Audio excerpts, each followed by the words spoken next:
नमस्कार दर्शक बंधु। हिंदू धर्म रे अक्षय तृतीया बहुत शुभ होइथाए। एही दिन रे चासी भाई खेतरे अखिमुठी अनुकूल करिथांती।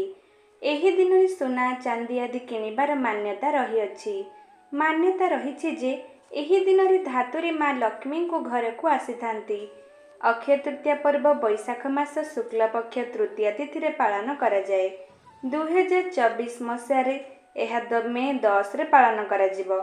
तेबे अक्षय तृतीया दिन जदि आपण राशि अनुजाई अलंकार किंबा धातु किणुचंती तेबे आपणक भाग्य उज्जवल होई पारे। तेबे दर्शक बंधु आसंतु जानिबा केउ राशिर जातकंकु केउ धातु किनिबा शुभ हेबो। मेष राशिर लोकमाने एही दिन तंबा किंबा सुना किनि पारिबे। प्रकृतरी एही राशिर स्वामी ग्रह मंगलक पई शुभ धातु तंबा अटे। वृष राशिर स्वामी ग्रह शुक्र होइथिबारु एही दिन रूपा किनिबा उचित। शुक्रंग पई हीरा रत्न मुख्य बोली माना जाए।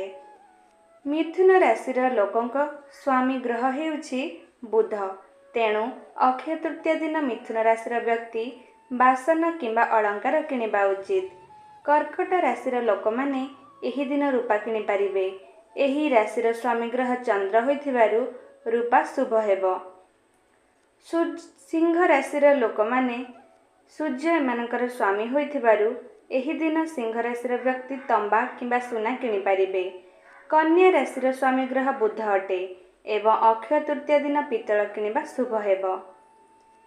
अक्षय तृतीया रे तुला राशिर लोकमाने रूपा किनि पारिबे कारण एही राशिर स्वामी ग्रह हेउचंती शुक्र। बिच्छा राशिर लोकंक पई एही दिन तंबा किनिबा भलो हेबो। धनु राशिर स्वामी ग्रह बृहस्पति होइथिबारु अक्षय तृतीया दिन पितल किंबा सुना किनिबा धनु राशिर लोकंक पई सर्वोत्तम हेबो। मकर राशिर लोकमाने अक्षय तृतीया दिन इस्पात किंबा लुहा बासन किनि पारिबे। एही राशिर स्वामी ग्रह हेउचंती शनिदेव। कुंभर स्वामी ग्रह शनिदेव होइथिबारु एमाने लुहा बासन मध्य किनिबा उचित। मीन राशिर स्वामी ग्रह हेउचंती बृहस्पति। एही राशिर व्यक्ति माने अक्षय तृतीया दिन पितल धातु किनि पारिबे, सुना मध्य किनि पारिबे। तेबे दर्शक बंधु आपण निज राशि अनुसार निजर धातु किणंतु। आशा करुछि आपण मानक मोर एही भिडियोटी निश्चय पसंद आसीथिबो। पसंद आसीथिले आम चैनल को लाइक शेयर और सब्सक्राइब निश्चय करंतु। धन्यवाद।